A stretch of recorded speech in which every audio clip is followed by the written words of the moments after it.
السلام علیکم، میں ہوں آپ کی میزبان عروج ملک. آپ دیکھ رہے ہیں ٹی وی ٹوڈے. امید ہے آپ سب خیریت سے ہوں گے اور روزے بھی جو ہیں وہ آپ کے بہترین گزرے ہوں گے. لیکن ویورز، جہاں پہ روزے کو جسم کی زکوٰۃ بولا جاتا ہے اور جہاں پہ روزہ جو ہے وہ صبر ہمیں سکھاتا ہے، وہیں پہ ہم جو عام عوام ہیں، جو لوگ ہیں، وہ روزہ رکھ کے جب افطاری کا ٹائم آتا ہے تو اتنی بد ہضمی، اتنی بد پرہیزی کا شکار ہو جاتے ہیں، اتنا اوٹ پٹانگ چیزیں کھا لیتے ہیں کہ جس سے روزے سے ہمیں تندرست ہونا تھا لیکن ہم الٹا بیمار ہو جاتے ہیں. ہمیں مختلف مسائل جو ہیں جو کہ پورے سال میں ہمیں نہیں فیس ہوتے، لیکن ہمیں رمضان میں جو ہے ایسے مسائل کا سامنا کرنا پڑتا ہے.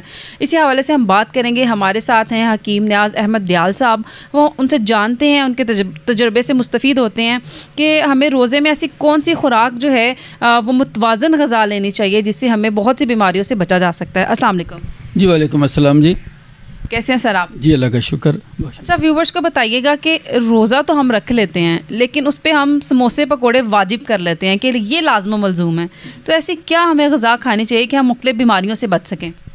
سب سے پہلے تو بات یہ ہے کہ ہمیں روزے کو جو روزے کا فلسفہ ہے اس کو سمجھنے کی ضرورت ہے.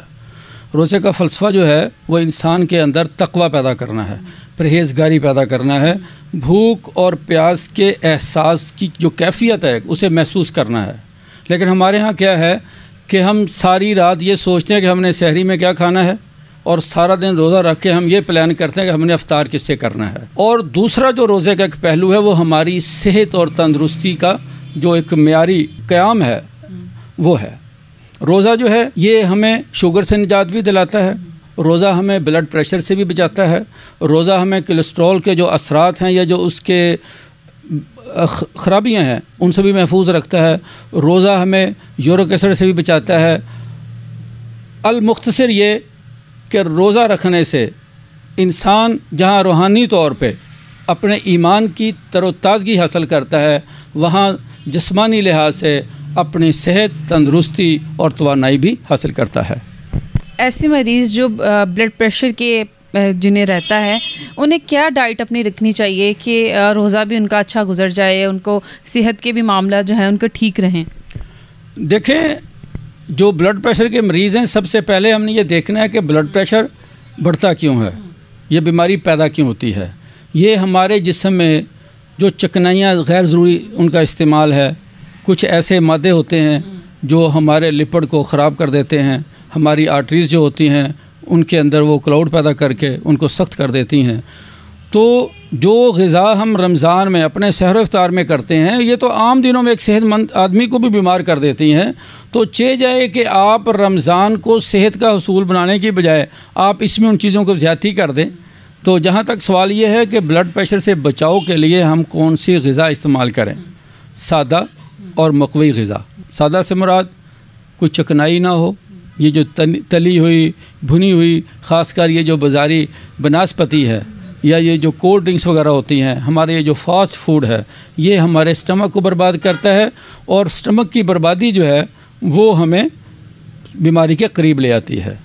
تو سادہ غذا اور مقوی غذا میں یہ ہے کہ آپ سادہ روٹی استعمال کریں جس میں آپ کہتے ہیں کہ مکمل گندم کی روٹی، یہ میدے والی نہ ہو، دیسی آٹا جو ہے اس کی روٹی استعمال کریں. اس کے ساتھ افطاری میں جیسے بادام کا شربت استعمال کیا جائے، وہ آپ کی جسم کی سارے دن کی کھوئی توانائی کو بحال بھی کرے گا، کیونکہ بادام جو ہے یہ جسم کے اندر لوبریکیشن بھی پیدا کرتا ہے اور آپ کا جو لپڈ پروفائل ہے اس کو یہ مینیج بھی کرتا ہے. تو اس لحاظ سے آپ تندرستی اور توانائی حاصل بھی کریں گے اور مزید بیماری کے اثرات سے بھی محفوظ ہو جائیں گے. آپ نے بادام کے شربت کا ذکر کیا، تو جو مارکیٹ میں بوٹلز میں ملتا ہے وہ استعمال کیا جا سکتا ہے کیونکہ گھر خاص اس کا طریقہ کار ہے بنانے کا؟ دیکھیں، بادام کے شربت سے مراد تو ایک ہم نے اصطلاح استعمال کی ہے. آپ صبح 20-25 دانے بادام کی گریاں بھگو دیں اور شام کو آج کل ہر گھر میں وہ گرائنڈر ہے، شیک ہے، آپ اس کے چھلکے اتار کے دودھ میں مکس اپ کر کے وہ بادام والا دودھ استعمال کریں. وہ فوری توانائی کا حصول بھی ہے.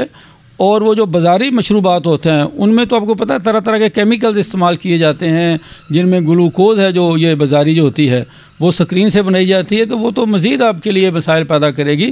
ہم نے اپنی صحت کو بچانا ہے بیماریوں سے، اور صحت کو بچانے کا طریقہ یہ ہے کہ ہم جو قدرتی اجزاء ہیں ان کو قدرتی حالت میں استعمال کریں گے تو انشاءاللہ ہم اپنی صحت کی حفاظت بھی کر پائیں گے اور بیماریوں سے محفوظ بھی رہیں گے.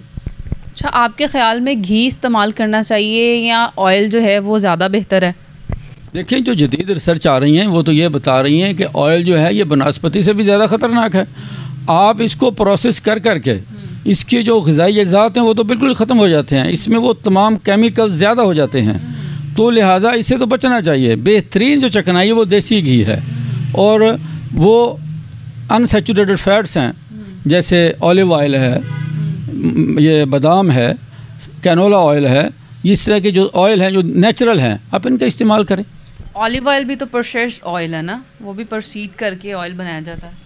نہیں, وہ جہاں جو چونکہ ہمارے خطے میں تو اس کی پیداوار نہیں ہے, یہاں پہ تو ہم کوکنگ آئل کو ہی وہ سائنس اور رنگ دے کے زیادہ تر لوگ مبینہ طور پہ استعمال کروا رہے ہیں نا. لیکن یہ جہاں پہ اس زیتون کی کاشت ہوتی ہے وہاں پہ تو نیچرل آئل ہے, اور وہاں پہ بھی آپ کو پتہ ہے کہ 2 طرح کا تیل استعمال کیا جاتا ہے. ایک ورجن ہوتا ہے جو کھانے کے لیے استعمال کیا جاتا ہے, اور ایک دوسرا تیل ہے جو کہ بیرونی استعمال کیا جاتا ہے.